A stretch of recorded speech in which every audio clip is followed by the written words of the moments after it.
Boom to the hey, all you sports fans out there in the tubosphere, to you, the individual, as part of the collective. Welcome to Fast Track Sports Rack, how it's here on Talk Radio version of the OMSR. I am, as always, your brief but very concise host, Will, the alternative ESPN Sports Thrill, talking briefly and concisely about what a cathartic week 2 of a Saturday. I was wiped out by 9 p.m. Pacific. 9 a.m. to 9. That's how I rolled yesterday. Some good stuff, unless you're a Big Ten proponent, but this episode, a little discussion from College Football Final about what was Pat Haden thinking. Now, I'm a quickie sport rat, I would just say, just because it hasn't been done before, doesn't mean it's necessarily a bad thing. On the road, things are snowballing for your school. He felt the need to go out there. The only, big-time negative against him on that note, Pat Haden we're talking about for USC, is that he's on the selection committee. Kind of a conflict of interest going on there for sure. What do all you say out there? Video highlights courtesy to ESPN vis-a-vis College Football Final and everything else to the OMSR. Alright, that's what's coming up. Thanks for watching. No silly DUIs while you're out there. Roll. With the 2 fumbles, the only 2 of the game, as Haden celebrates on the USC sideline. Remember, Pat Haden, Leonard Williams spiking his helmet. Pick that thing up, big fella. You're going to need it later on. And USC wins its 2nd straight time they've beaten Stanford, 13-10. Now, great win for the Trojans, and you don't want to underestimate that.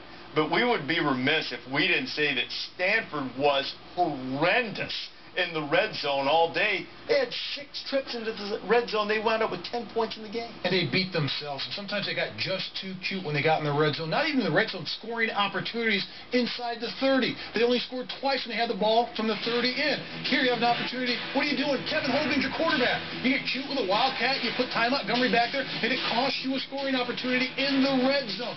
This isn't Stanford football. And here again, 30-yard line, they're punting the football. Why not take an opportunity to go ahead and kick the field goal? This is what Stanford did inside this area where they had opportunities to make a decision to go for points. They didn't. Right here, can't protect the quarterback, Kevin Hogan. You've got 2-on-1. All of a sudden, turn. Here comes the blitz. Don't pick it up, and all of a sudden, you miss another scoring opportunity. In big games like this, you have to execute. You can't make mistakes. Stanford, for the first time in a long time that I've seen, had made mistakes, being out-executed by the USC defense and making mental mistakes in the red zone, which is unheard of for a Stanford team. You know what? Inside the 30 this year in 2 games, and remember the first game was UC Davis? They've had 16 drives inside the 30. They scored 3 touchdowns.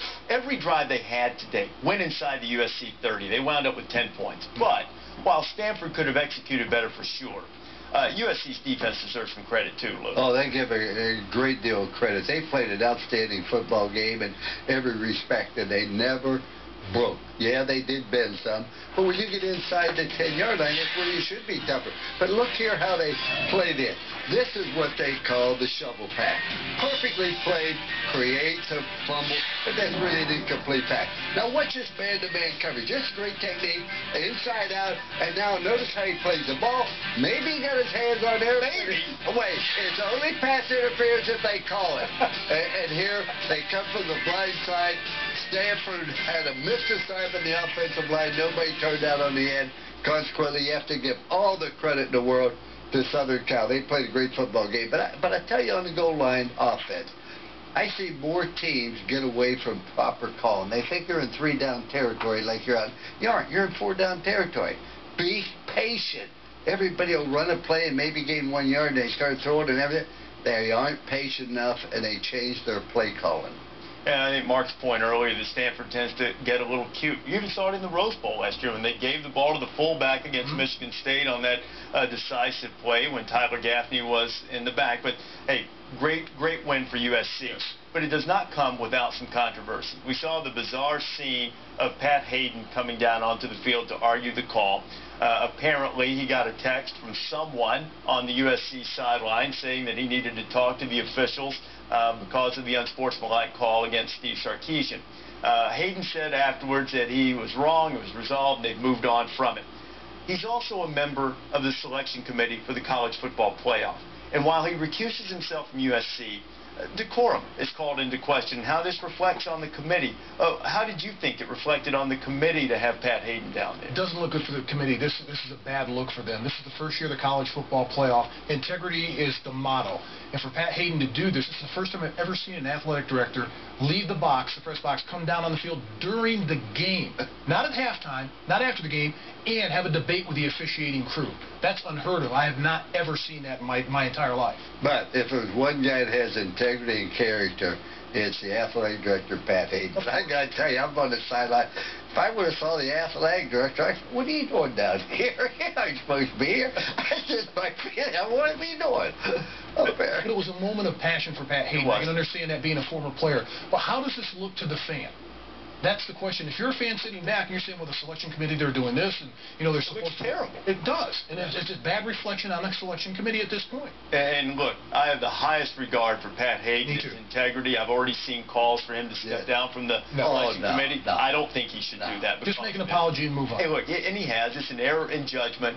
He should move on, but that shouldn't happen again. I'll tell you what else should have happened. The officials should have had him escorted from the sideline after he did that, and they could have thrown a flag for unsportsmanlike conduct on him if they wanted to. Absolutely. I think perhaps that would have settled it, too.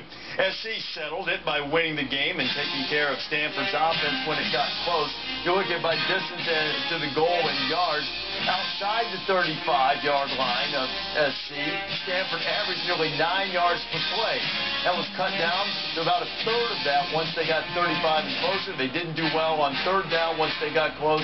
And the quarterback rating for Kevin Hogan was not good, a 4.3 inside the SC 35.